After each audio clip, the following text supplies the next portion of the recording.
In today's Leeds news, McGURK loan option, 49ers net worth compared to Premier League, Gelhardt could move in January, international roundup, and contract decisions that need to be made.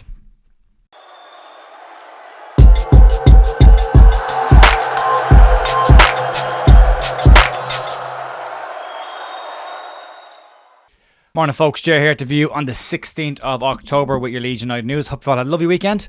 Not massive amounts as there won't be this week, but we're getting closer to an actual game of football involved in Leeds, so I'm excited about that. We'll crack on, we'll get into this, we'll try and keep it pretty short if we can. We'll start off with Alan Nixon from The Sun claiming that Sean McGURK could be a player that leaves Leeds on loan very soon. McGURK has started this season on fire for the Leeds United under-21s, but McGURK is coming near the end of his time at under-21 level. He is 20 years of age this year. He's one of the older players in the under-21 squad. And according to Alan Nixon, he suggests that Daniel Farke could let the player go out on loan in January in order to get much needed experience to give him an opportunity to push for senior and first team football. As I said, McGURK is 20. He is coming near the end of his time in there, and he will need decisions about his future and what lies ahead for him as well. He has been very good this year for the under-21 side. Really, really good from an attacking midfield perspective, as well as playing in a more front role at some points as well, but he's been really, really good. Leeds currently have one under-21 player out on loan in Sonny Perkins. It's not going particularly well for him at the moment though, and there is no domestic limit on under-21 age players. There's 4 loans for senior players domestically and 7 internationally. Leeds have none for domestic under-21 players, so he could go. There's a lot of players been talked about this, and a lot of this will come. Today's news wraps around loan players. Before we get to that, let's move on and talk about the 49ers net worth, and we are all hoping for a very swift return back to the Premier League next season, and the 49ers have spoken at length about their desire to back Daniel Farke properly should Leeds get back to the Premier League. The Yorkshire Evening Post have published an article looking at the net worth wealth of the Premier League clubs to see where Leeds would sit in that bracket should they get promoted anytime soon. The top 5 in this net worth list won't surprise you at all. You've got Newcastle United top of the pile with a $620 billion net worth.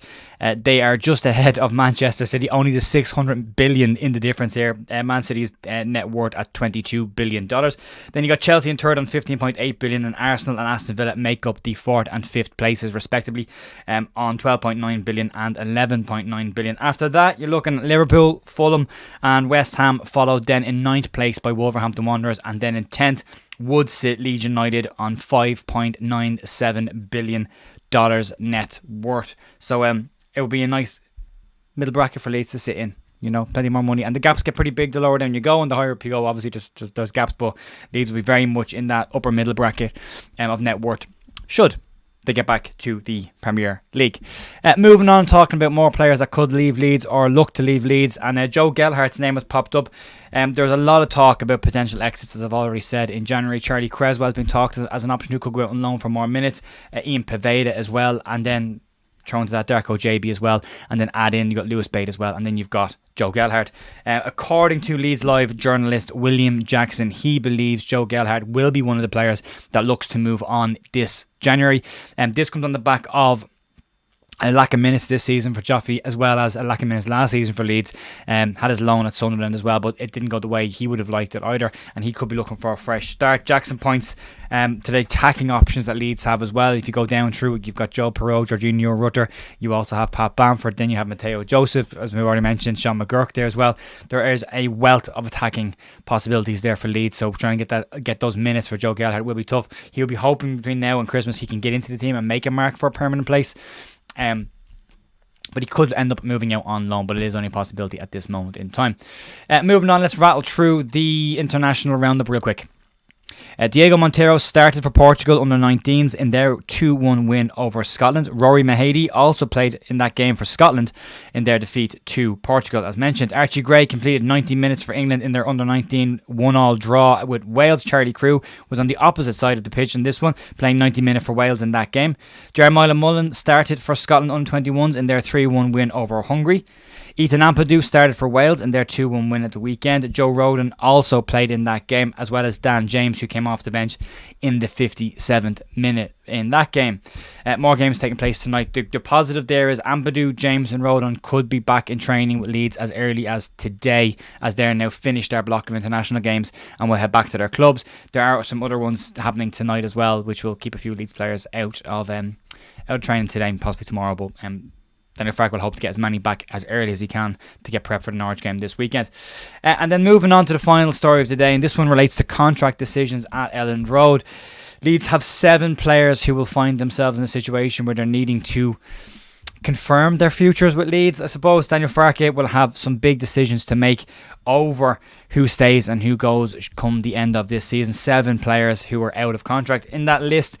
And we have talked in the past about changing of the guard at Leeds United this season, and Luke Ayling, Stuart Dallas and Liam Cooper, as well as Jamie Shackleton, all their contracts are up at the end of this season, and Farke will have a decision to make about them. Add to that list Ian Poveda, Sam Byram and Lewis Bate.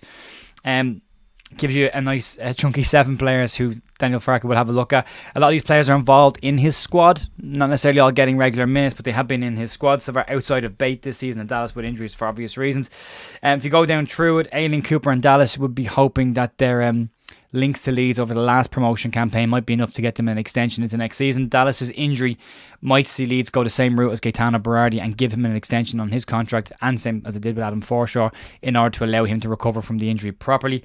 Lewis Bate did impress when he was on loan last season at Oxford and in pre-season for Leeds as well, and Ian Poveda had a couple of nice minutes in pre-season as well and already in the early parts of this season, but both players will need an awful lot more than a few moments in games in order to secure longer term futures at Leeds.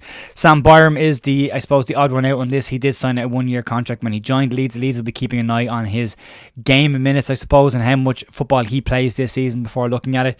A lot of these players, if Leeds are looking to get them locked down in new contracts, you would expect them to happen before Christmas, before the January window. If they're not done by then, you could see a couple of players looking at signing pre-contract agreements on the continent if they want to move that way, or look at winding down their contracts and leaving on a free transfer at the end of the season. So it will be interesting to see which direction Daniel Farke decides to go with these players.